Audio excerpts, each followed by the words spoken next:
It's another beautiful week on Business Morning. Good morning and welcome.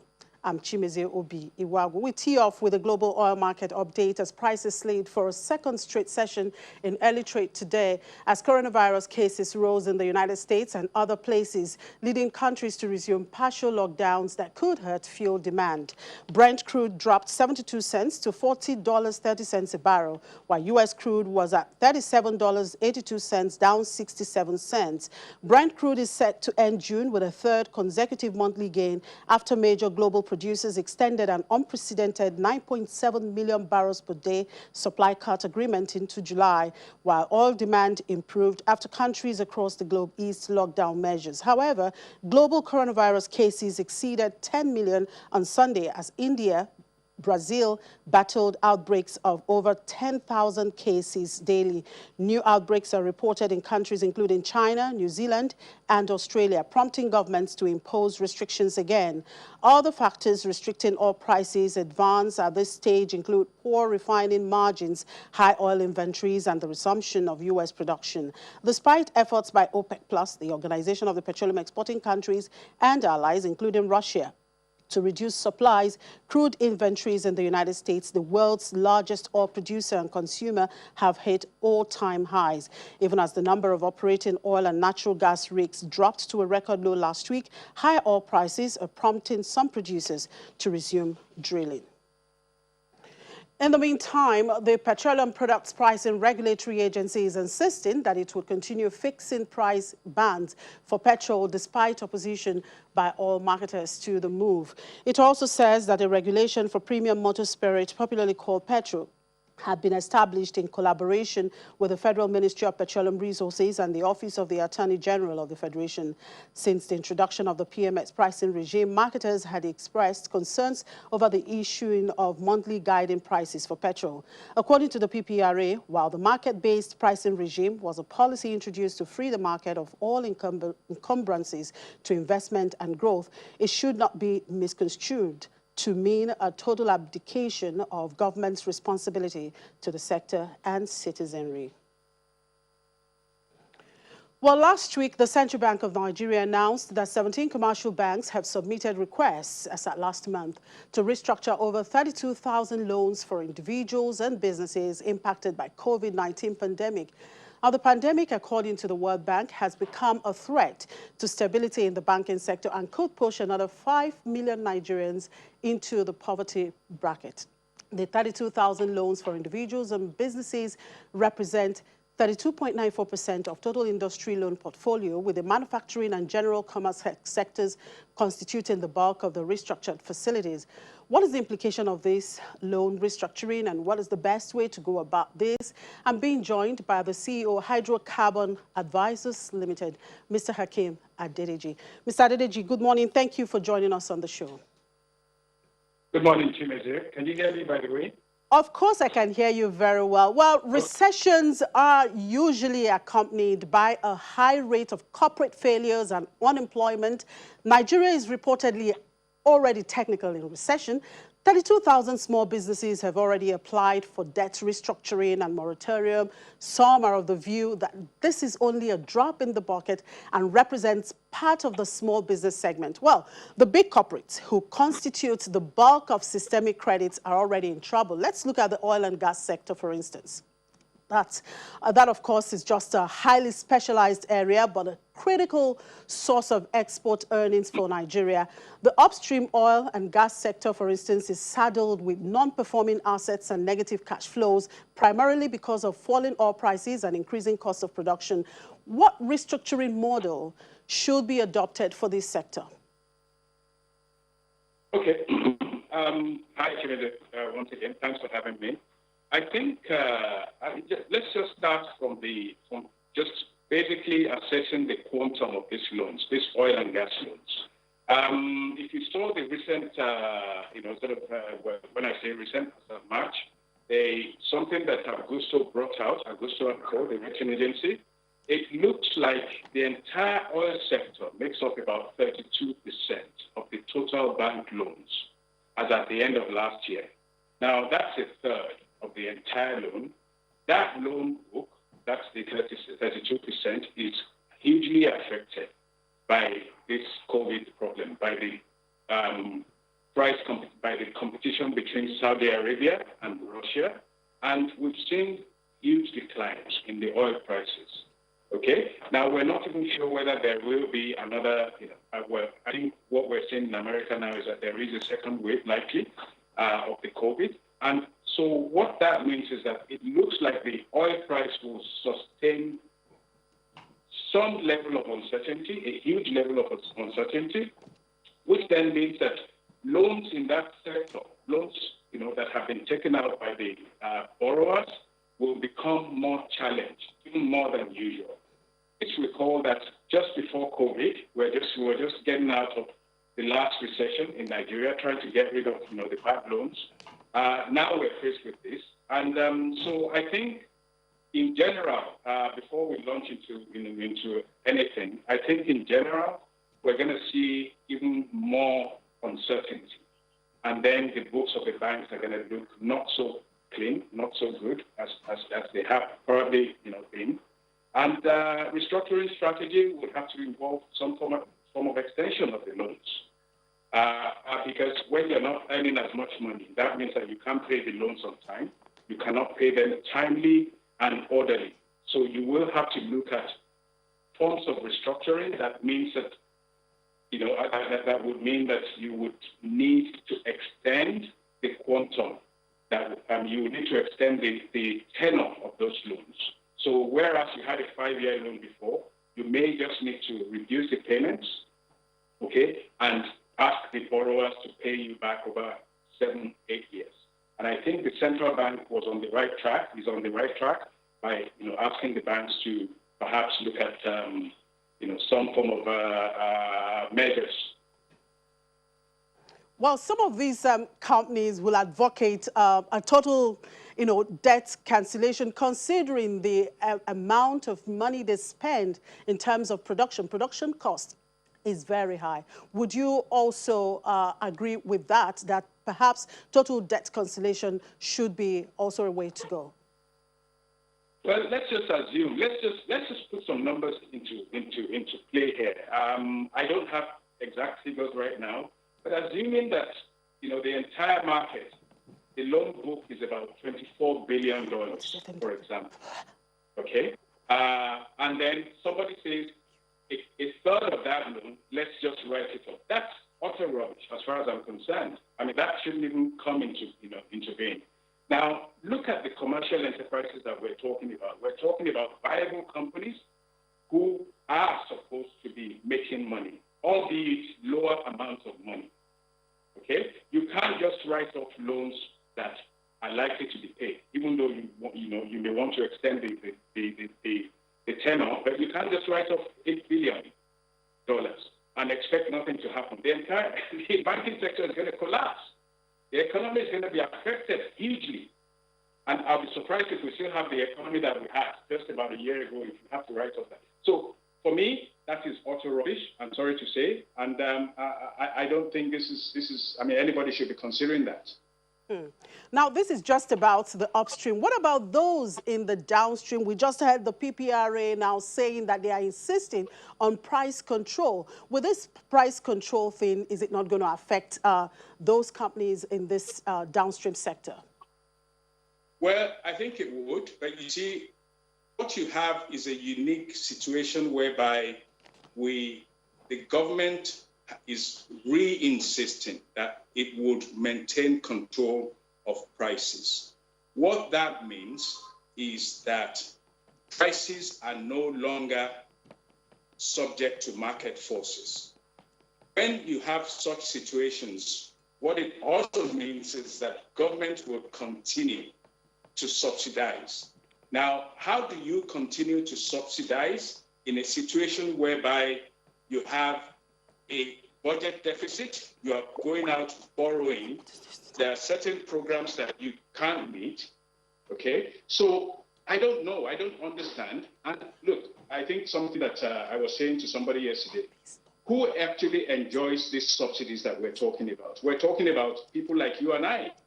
Suddenly, a lot more of us who drive cars are actually taking more of these subsidies than the common man on the street. So why sustain? Why keep a subsidy system when you can actually, make money, when you can actually sell this petrol for more without the subsidies and then divert the money to social programs?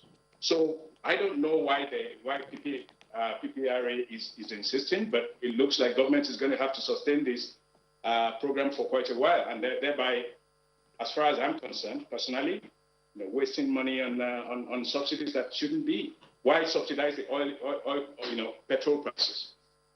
Now, another sector saddled with non-performing loan is the power sector. It is said that the power sector loans that are non-performing are in excess of about 1.2 trillion. This is about 7% of total risk assets of the Tier 1 banks. Now, many analysts are of the view that this is a drag on banking profitability and an impediment to economic growth.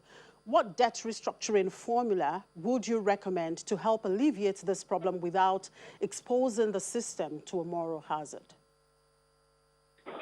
Again, one needs to consider what these loans represent. A lot of these loans were given to the discos in order to purchase these assets. Okay? Now, you have gone ahead and purchased the assets with loans, but you're not making as much money as you estimated that you were going to make. Whether this was an erroneous assumption that you were going to make tons of money or not. You're not making that much money. Why are you not making that much money as a disco? I think a large part of the sector, a large part of the problems in the sector has to do with the fact that, again, we continue to subsidize power. Why are we subsidizing power? I don't know. Well, you can have a social agreement for subsidizing power, but do you subsidize power to even the people who can afford to pay power? Okay? Or do you subsidize power to people who don't have the means of paying that power for that power? That's one. If you continue to subsidize, what that means is that you will continue to incur large government deficits and large, for me, it's a misallocation of resources. Now, you have these discos who can't make money and who, from what I can gather from it looks like their regulation is not that certain. It looks like they've turned out to be not so profitable businesses. Then you now look, how did they get there? Okay, they got there by purchasing assets at overvaluation, overvalued prices. Maybe some people have actually expressed that. You got there because you can't really get market prices. So what next do? You have to further extend the loan portfolio. You have to further extend the loan terms that are given to these guys. But something, Chimezie, that I think is very critical in this market is that a lot of these people, whether you have oil companies, whether you have power companies, we need to start reassessing the basis of the loans. Who are the guys who are managing these companies?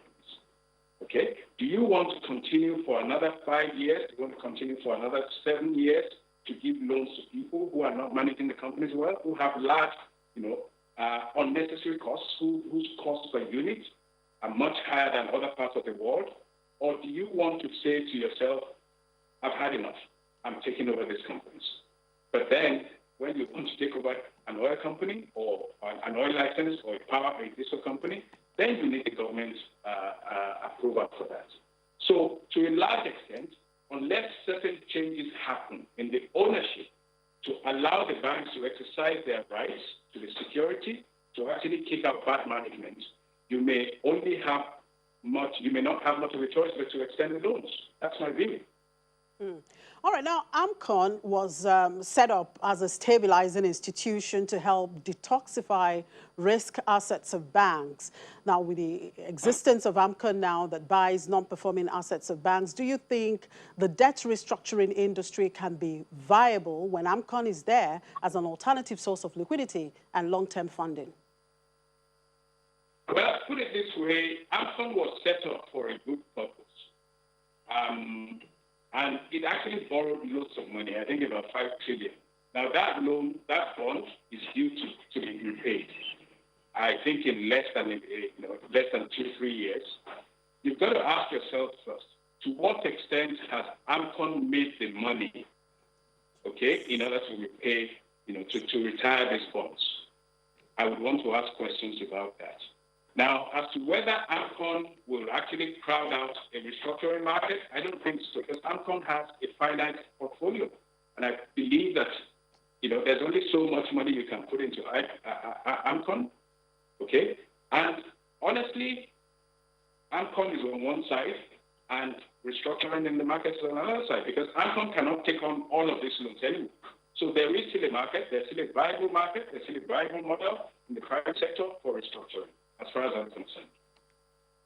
Now, in a post-debt restructuring environment in Nigeria, what do you see as the benefits and, of course, the risks to the economy? I think one major risk that I'm still concerned about is you restructure the debt.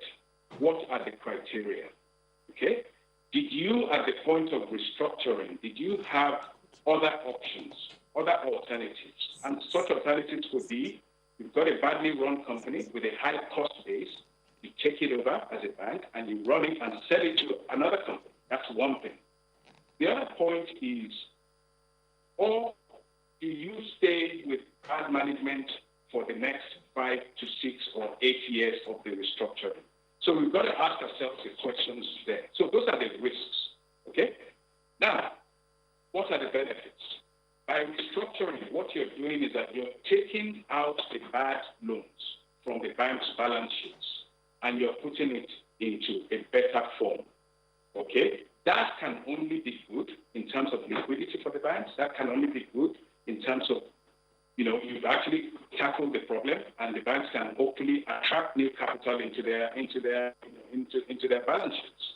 So I think if you put these two things together, then you may well have a situation whereby the banks can again go out and lend money, which is what the banks are supposed to do.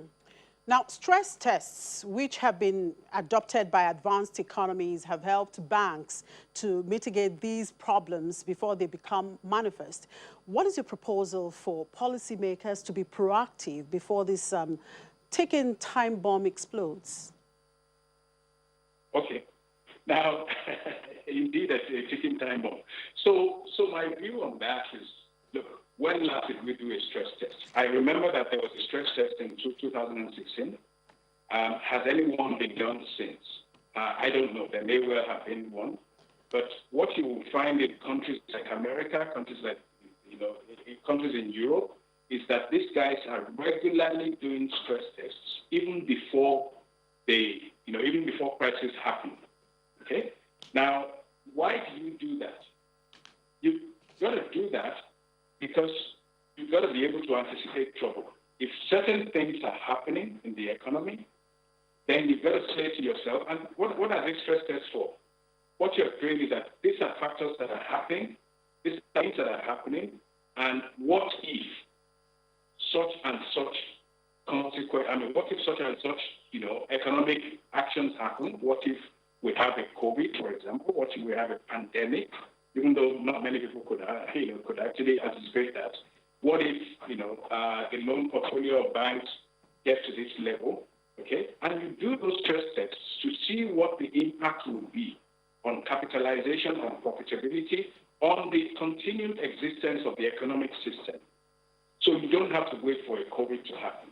So I asked myself, when last was the stress test done?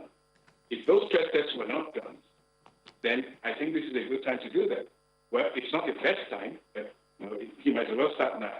So the point is, we've got to get it into our system. We've got to get it as put it down as a practice that should happen, not before a crisis, but not at the point of a crisis, but right now at a point where you can anticipate, several things happening, several headwinds happening in the market. And stress tests can also be, positive anyway, because what they allow you to do is that they allow you to anticipate results, consequences, and then you can start taking policy actions in order to correct what you anticipate will happen in the future.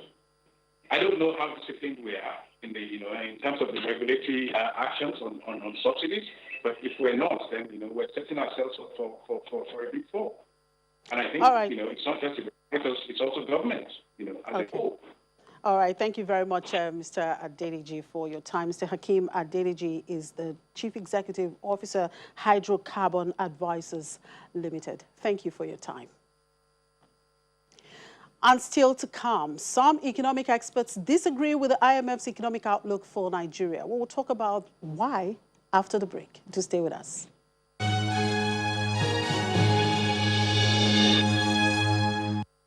Thank you for staying tuned. Well, the Central Bank of Nigeria has drawn the attention of the public to the operations of a fake Twitter handle impersonating its Director of Development Finance, Mr. Philip Yila Yusuf.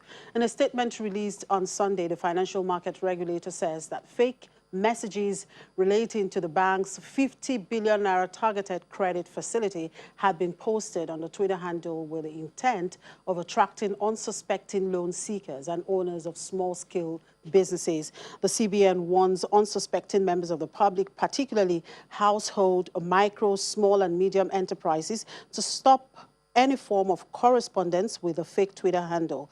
Meanwhile, the Apex Bank has asked prospective loan applicants to approach the Nassau Microfinance Bank or the CBN, or the CBN's branch nearest to them, or tweet at CBN or at Nassau Microfinance Bank for clarification on the procedure for assessing the TCF or any of the CBN-related loans.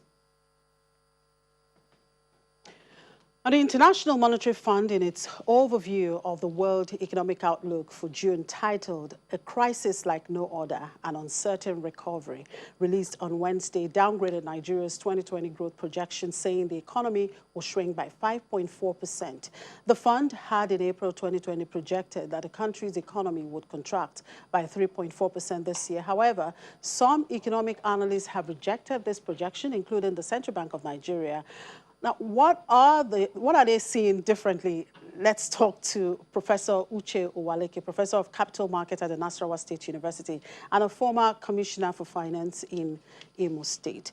Good morning, Professor. Thank you for joining us. Yeah, good morning, Chimeze. Thank you for inviting me. You were one of the first people to react to the IMF's economic outlook for Nigeria, and you don't agree with them. Why? What have you seen differently? Well, Chimeze, IMF thought, says it underestimated the destructive impact of COVID-19 on global economy when it came up with the first forecast in April, during which the global economy was forecast to dip by 3%, and for Nigeria to shrink by 3.4%. Right now, the IMF has revised it and thinks the global economy will contract by minus 4.9, and for Nigeria, minus 5.4. You'll agree with me, Chimeze, that uncertainty is one thing that challenges forecasts, which is why you have for the same country, you have different forecasts coming from different institutions. For example, that of the World Bank is talking about minus 3.2%. And you have the National Bureau of Statistics, which is of course contained in the Economic Sustainability Plan, talking about the economy contracting by even 0.59. That is on the assumption that oil price stays at $30 per barrel, on the average. So you look at that margin of error, between these three. You have IMF at minus 5.4, you have the World Bank at minus 3.2, and then locally here we are talking about minus 0.59.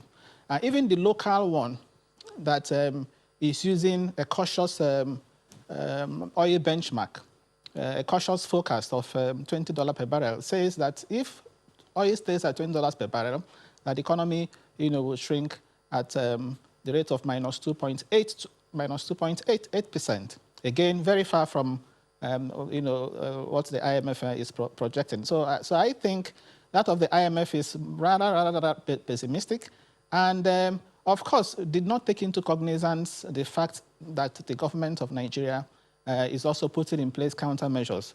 The government of Nigeria has plans are afoot to inject 2.3 trillion in naira into the economy. The 2.3 trillion naira injected into the economy will, of course, help stimulate it to a point where growth rate will not contract by as much as what the IMF is painting. So I think the IMF didn't take into account all the measures that have been, put in place so far, and the ones the government also plans to put in place. They were just more concerned about, yes, drop in oil price, lockdowns here and there, based on which they now made their projections. So I think it's rather too far. It's a little unattainable. I'd rather stay with that of Nigeria, and the World Bank is a lot more realistic than what the IMF projected. Okay, let's set aside all of these projections now from IMF, World Bank, Nigeria. Now, yes, globally, the IMF is saying the COVID-19 pandemic has had more negative impact on activity in the first half of 2020 than anticipated. And of course, recovery is projected to be more gradual than previously forecast. Now, back here in Nigeria, we know that aside from COVID-19, Nigeria has fundamental economic issues. Oil, which is our main source of earning, is dwindling. Nigeria has revenues of around 5% of GDP, which is one of the lowest in the world for similar-sized countries. Exchange rate is depreciating further.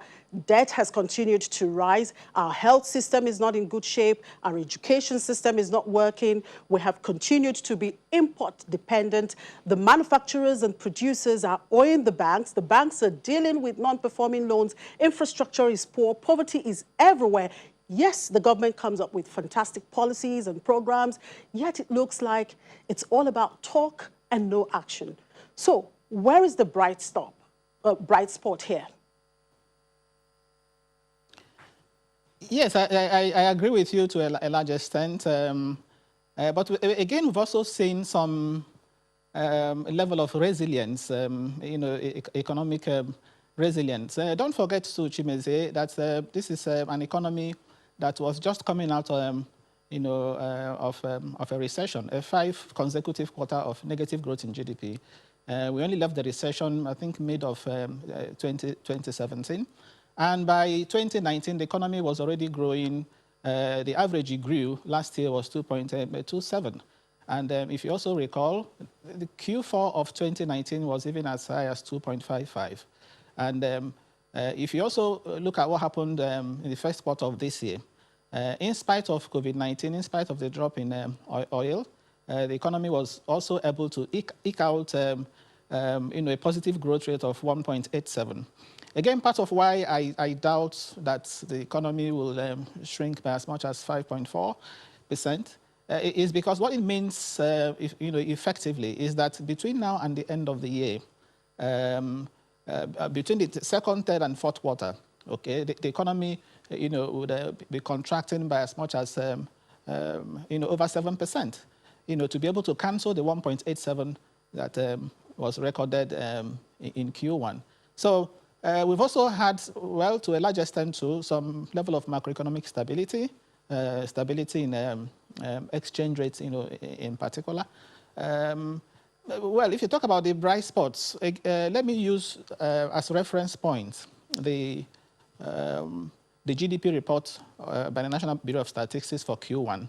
Yes, the oil sector was the major driver, growing by as much as 5.06%. Non-oil sector grew by 1.55%.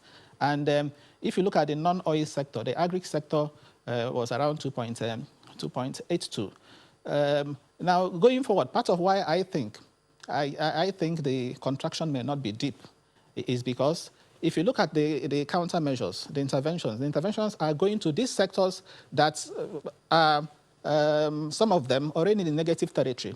If you look at real estate, for example, real estate dropped by as much as minus 4.75 Q1.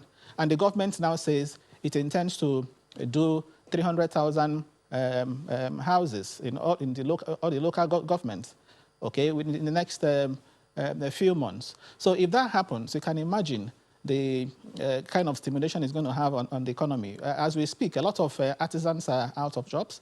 A lot of electricians, bricklayers, tilers, and the rest of them. So if this happens, all these people will, many of them will, of course, find something to do. You now look at agriculture. Agri grew by just 2.82%, Q1.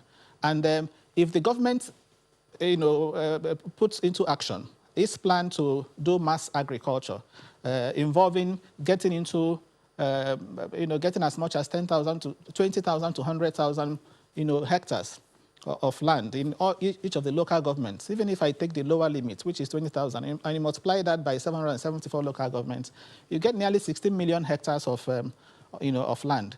A country that has nearly 90 million hectares of land, okay, with only 34 million that is, cultivable. So if you now add 16 million hectares of land, and you also put the money in agro-processing, you can also imagine the kind of, jobs that will be created. The government is talking about, by their projection, creating as much as 5 million jobs. So if you have 5 million jobs directly, from that, exercise, not talk of the indirect jobs that will be created. Then you also have the mass housing that will also, where we also expect jobs to be created.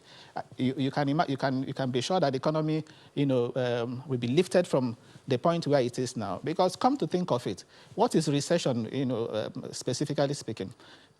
Even theory tells us, John Mencken says, is basically caused by, weak aggregate demand. Okay, so if you have people employed, people have things to do, and private consumption, is increasing. Firms' investment, is also increasing.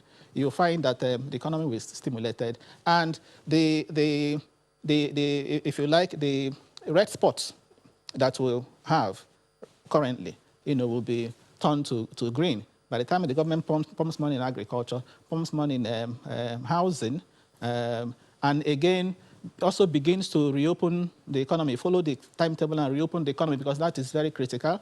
If flight operations, for example, commence now, and we open interstate travel, you can be sure that trade will pick up. Trade in Q1 dropped by -2.8. Trade is still in negative territory. So if we open interstate border, yes. Professor Waleke, if I may come in here, I mean, all that you have said, it's still under probability. If the government will do this, if they do that. Yes, the World Bank also came out to say Nigeria needs to deepen economic reforms and boost government revenues in order to have a sustained recovery after the coronavirus-induced oil price shock.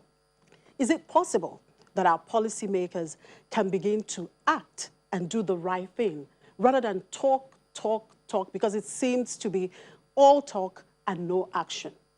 That's the problem here. Yes, I agree with you. Implementation is key, very critical. And that's why if you also look at the economic sustainability plan, if you've gone through it, it has 3 pillars. One is the real sector, where the government talked about mass housing, agriculture, the ICT, the solar, installing solar, solar in 5 million homes. Then you also have the enabler, which is the fiscal and monetary side. And particularly, the third pillar in that economic sustainability plan is implementation. So for the first time in a document like that, we are seeing that the implementation is receiving attention. So if they go by that document, okay, because all that I'm saying also depends on the effectiveness of the implementation. But of course, you know that the central bank has already commenced some of these measures, talking about the 50 billion intervention fund distributed through the National Microfinance Bank. We understand 49 billion of that has been disbursed to 80,000 applicants. The 1 trillion that the central bank is also providing, because the 2.3 trillion is actually the bulk of it. 1.1 trillion, according to that document, is going to be made available by the central bank. The federal government is only mobilizing from special accounts about 500 billion. Then you have about 300 billion being sourced from other other sources. So some of these funds are already out, no doubt. So again, with respect to the social intervention, okay, that is where I would like to see a lot more traction. The social intervention schemes, okay, and because the government is talking about scaling up these schemes, so one will want to see a lot more tractions there, to the point where the urban poor in particular, is captured. So I think going forward, if the implementation is taken a lot more seriously, some of these objectives will be achieved, and will be nowhere near the 5.4 contraction that the IMF has projected. Remember too that in 2016, even when we had that economic recession, the economy tanked by just 1.6. Okay, in 2016, the economy declined by minus 1.6, and in the middle of that decline, agriculture, the agri sector was growing at an average of 4%. The Q3 of 2016, agri sector grew by 4%. So I think now that agri sector is at 2.2%, I think if we do a lot more in agriculture, the growth we are going to have in agriculture, a sector that contributes up to 22% of GDP, according to the MBS last GDP report. If we do more in agriculture, it will offset whatever shortfall we're going to have from the oil sector. Right. The oil sector was the major driver in Q1, 5.06. So even if it drops because of production cuts we're experiencing because of low oil price, we'll make up for that in agri, we'll make up for that in housing, we'll make up for that in ICT, and even in financial services. Of course, our financial system, thank God, is still sound, to a large extent. Okay, Professor Waleke. Well, let's just hope the government learn to do the right thing now, implementation, as you said. Thank you very much for your time, Professor Waleke. Thanks for inviting me. And for a review of last week's trading activity at the equities market, here is Temple. Temple, the market managed to close marginally up last week. Do you see anything that might change the narrative this week? Well, the Q2 numbers that everyone is expecting, I mean, it's something that will change the paradigm going forward. But let's look at how we settled last week. Thanks to Nestle, thanks to Airtel Africa, thanks to MTN. These three key companies, telecoms company, and of course the food and beverage giant, were the ones that helped us to get this number, 0.01%, and that implies 1.2 billion naira in terms of addition to what we had in the equity capitalization, which approximately we should say is 13 trillion naira specifically. Look at the activity level. In terms of activity level, we're really low this week. I mean, compared to what we did in the preceding week, we're down some 29.6% in terms of volume, and of course down some 15.6% or 15.4% in terms of value of the transactions. But if you look at all of what we got here in terms of volume, FBN Holdings, Zenith Bank, and of course Guarantee Trust Bank, these three key banks helped to push up the performance that we have here, in spite of the fact that more of what we saw across these three counters were basically losses. Of the 8.6 billion naira that we have here, these three key companies accounted for more than 3 billion naira in terms of what we did for last week only. Look at the performance of the sectors. Banking stocks were down, was down by 1.59%. And of course, I told you earlier, FBN Holdings was there, GT Bank, and of course, a lot of all the other banks too actually saw not so much of movement. Consumer goods side of the market, in spite of the fact that we got a 9% gain on Nestle PLC, other sectors, the other companies that we have under the consumer goods segment of the market actually were lower, and of course that's why we saw no change in the performance here. Industrial goods side of the market, Kiotics was down, Boa Cement was also down, and of course insurance side of the market, 1.5% decline in terms of the performance. Oil and gas was down by more than 4% again. Seplat was also one of the key companies that fell last week, and of course O&O was down, and of course all the major companies that you have that have been moving up this segment of the market experienced decline. For the NASDOTC, it was a decline, 0.25%, in spite of the fact that we got some 5 million units of food concept shares traded under this platform, and that contributed to what we have here, 5.81 million for the total volume of transactions. CSCS was also one of the key performers under this sector, Chimeze. Thank you very much, Temple. Well, you hang in there and we'll get back to you. But in the meantime, we'll take a break. And when we come back, we do an opening call to London and, of course, the debt and currency market.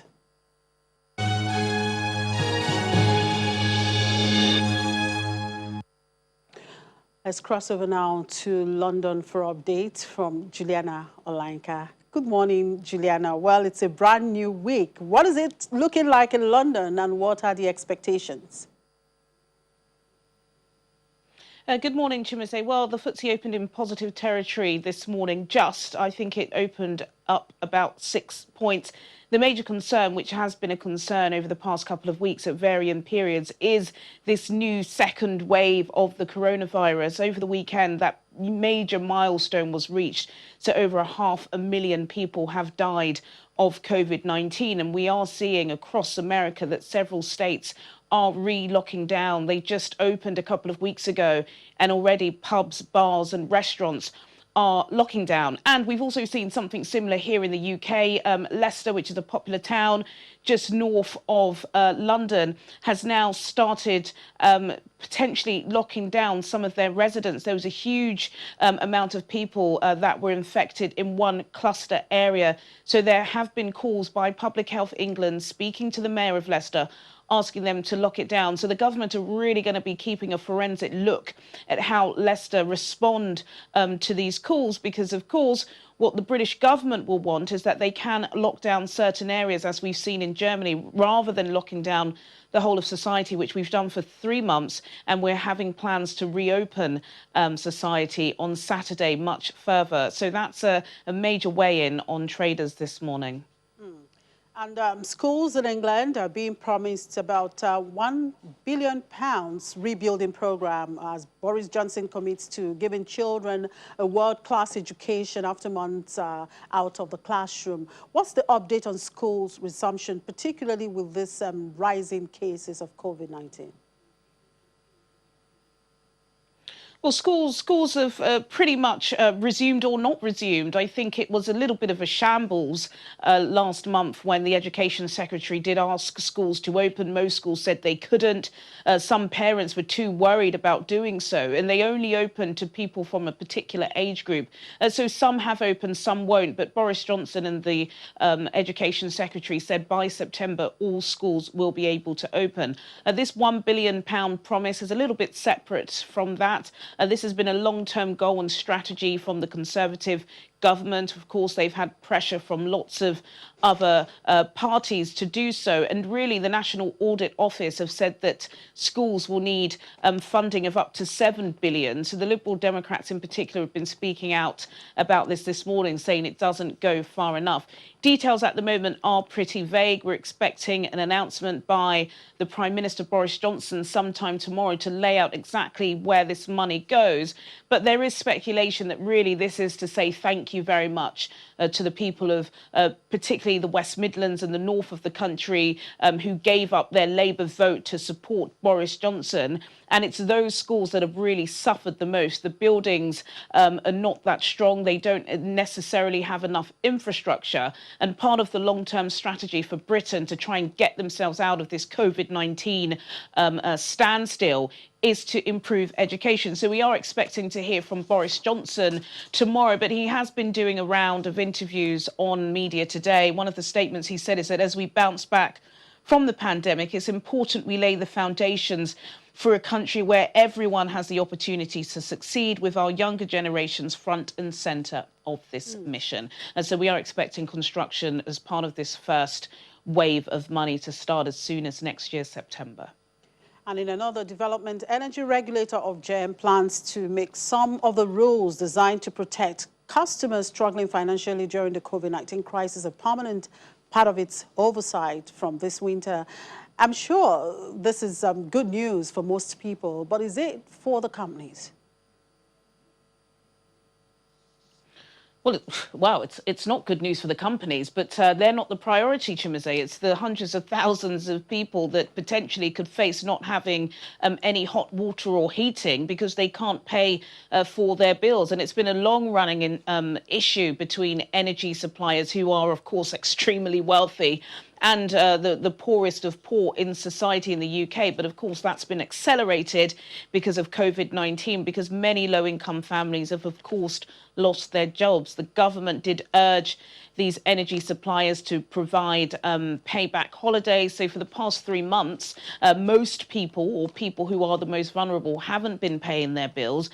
From the 1st of July, energy companies do have the opportunity to start chasing this money. But Ofgem, quite rightly, the regulator has asked them to put a hold on that, to not be too harsh, and that they should be able to at least provide some credit facility. So at the moment, the credit facility is an option for these companies, but Ofgem are now trying to make that into legislation, so that if your meter gets to a certain amount, and it's soon to be running out, if you can't afford it, these energy companies should be able to give customers £5 or £10 or £15, £20 credit, just to make sure that they don't go to bed cold or without gas, which is incredibly important. All right, thank you, Juliana. We look forward to update from you later in the day. And back here on the debt and currency market, we still have Temple on board. Temple. Yes.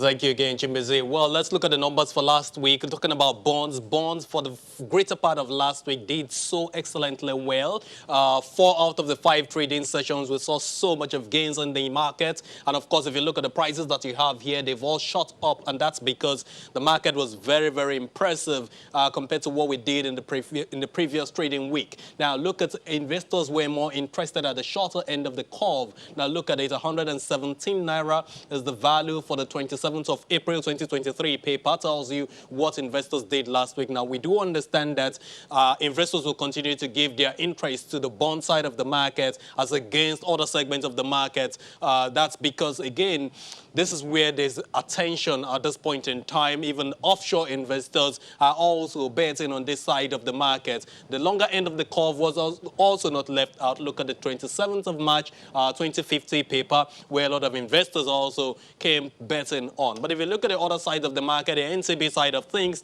in spite of the system liquidity that we had, which was not too impressive, investors were not able to give enough funds, to these pockets of papers that you have here. So look at the likes of the 27th of November 2020 paper.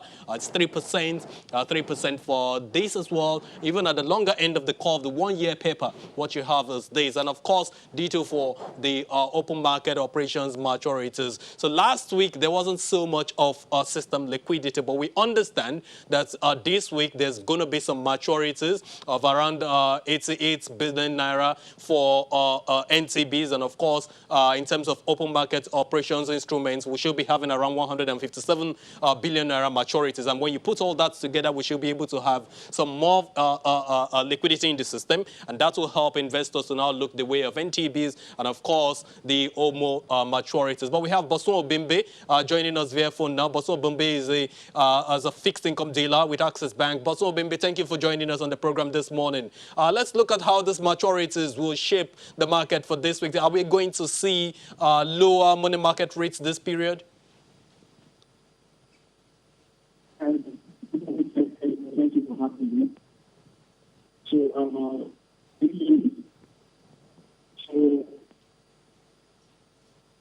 this week, that's a race. So we expect the interbank and the 90% to remain stable. So we have the maturity this week already. That's about 167 maturity, and we have about the maturity for the NTB to DMA. So this week we expect it to be at the same level. So we expect it to be as double-digit, given the retail SMI that will happen on Friday. So we expect the retail SMI reform on Thursday as a vote. As we are going to the pass of the retail bank, so we have to wait.